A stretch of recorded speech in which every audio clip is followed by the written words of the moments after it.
ఇది యలమంచిలి నియోజకవర్గానికి ఒక గేమ్ చేంజర్ లాంటిది.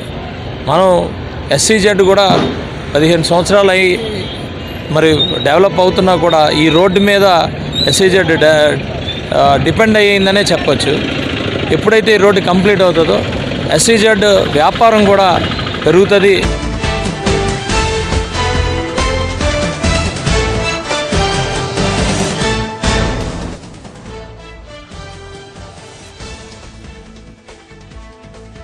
యలమంచిలి నియోజకవర్గ ప్రజల ఆర్థిక వ్యవస్థను మార్చగల game changer Achyutapuram Anakapalli road కోసం ధర్నా చేశాను, బైఠాయించాను, పాదయాత్ర చేశాను. అధికారంలోకి వచ్చాక రోడ్డు నిర్మాణం చేస్తున్నా.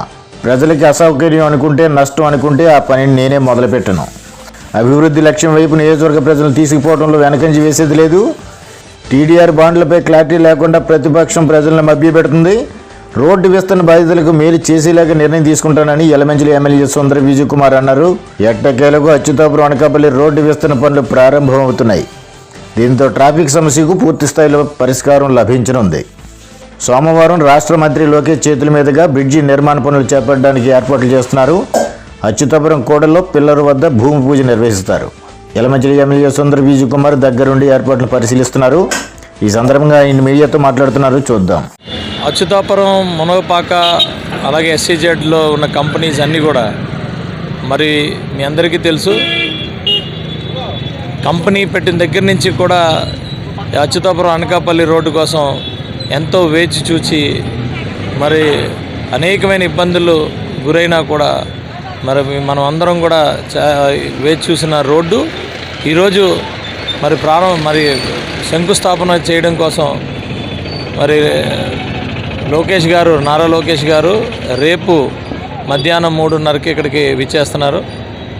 ఇది నిజంగా ఒక విధంగా చెప్పాలంటే ఇది చాలా కీలకమైన రోడ్డు. ఈ జిల్లాకే కీలకమైన రోడ్డు, ఉమ్మడి జిల్లాకు కూడా ఇది ఒక కీలకమైన రోడ్డు అనేది చెప్పాలి. అనేకమైన మలుపులు తిరిగి అనేకమైన సందర్భాల్లో ఆగిపోయి ప్రారంభం ఒక కాంట్రాక్టర్లు వచ్చినా కూడా 3 సంవత్సరాల నుంచి ఆగిపోయి అనేకమైన ఒడిదుడుకుల్ని ఎదుర్కొని ఈరోజు మరి శంకుస్థాపన స్టేజ్కి రావడం జరిగింది. ఇది చాలా సంతోషం. యలమంచిలి నియోజకవర్గ అభివృద్ధికి ఈ రోడ్డు ఎంతైనా దోహదపడుతుంది. ముఖ్యంగా మునగపాక మండలం మరి పర్ క్యాపిటా ఇన్కమ్ పెరగడానికి కానీ అవకాశాలకు కానీ ఇవన్నిటికి కూడా ఈ రోడ్డు చాలా దోహదపడుతుంది. ఇది యలమంచిలి నియోజకవర్గానికి ఒక గేమ్ చేంజర్ లాంటిది. మనం SEZ కూడా 15 సంవత్సరాలు అయ్యి మరి డెవలప్ అవుతున్నా కూడా ఈ రోడ్డు మీద SEZ డిపెండ్ అయ్యిందనే చెప్పచ్చు. ఎప్పుడైతే ఈ రోడ్డు కంప్లీట్ అవుతుందో SEZ వ్యాపారం కూడా పెరుగుతుంది, ఇంకా ఉపాధి పెరుగుతుంది. ముఖ్యంగా చెప్పాలంటే బ్రాండిక్స్ 60,000 ఉద్యోగాలు ఇస్తారని చెప్పారు. ఎప్పుడైనా సరే 60,000 ఉద్యోగాలు ఎందుకు ఇవ్వలేదంటే రోడ్డు కనెక్టివిటీ లేక ఇవ్వలేదనే పరిస్థితి. అంటే ఎంత కీలకమో మీరు అర్థం చేసుకోండి. కేవలం 18,000 ఉద్యోగాలతో సరిపెట్టుకునే పరిస్థితి వాళ్ళకు ఉంది.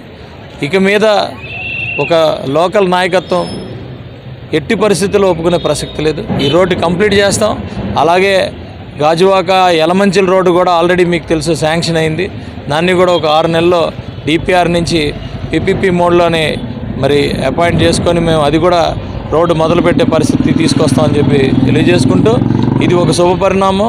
ఇది మాకు పండగ, యలమంచిలి ప్రజలందరికీ పండగ. ఇది రేపు ఎన్నో రోజుల నుంచి మరి వెయిట్ చేస్తున్న ఈ పండగ ఉగాదితో కొత్త సంవత్సరంతో మరి మా అందరికీ వచ్చింది కాబట్టి అందరూ కూడా సంతోషంగా రేపు ప్రతి ఒక్కరు కూడా వచ్చి పాల్గొనాలని చెప్పి ఒక యలమంచిలి నుంచి మరి యలమంచిలి ప్రజలకి ప్రతినిధిగా నేను అందరినీ కోరుకుంటున్నాను.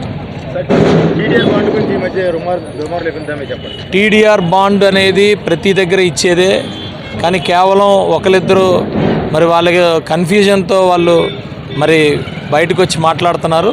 బట్ ఇక్కడ TDR బాండు ఇస్తామా లేదా, ఎంతమందికి ఇస్తాం, ఎప్పుడు ఇస్తాం, ఏంటనే దాని మీద ఇంకా ఒక క్లారిటీ రాకుండా మాట్లాడొద్దని కూడా చెప్పడం జరిగింది. ఏదేమైనా అందరికీ అవసరమైన రోడ్డు మీద దృష్టి పెట్టాం. డెఫినెట్గా ఎవరికి అన్యాయం జరిగే ప్రసక్తే లేదు. నేనుంటుండగా అయితే ఎవరికి అన్యాయం జరిగే ప్రసక్తి లేదు. మీరు ఆందోళన చెందొద్దు, ఎవరు కూడా ఆందోళన చెందొద్దు. ఎట్టి పరిస్థితుల్లో అందరికీ న్యాయం జరిగేటట్టే చేసే బాధ్యత నాది.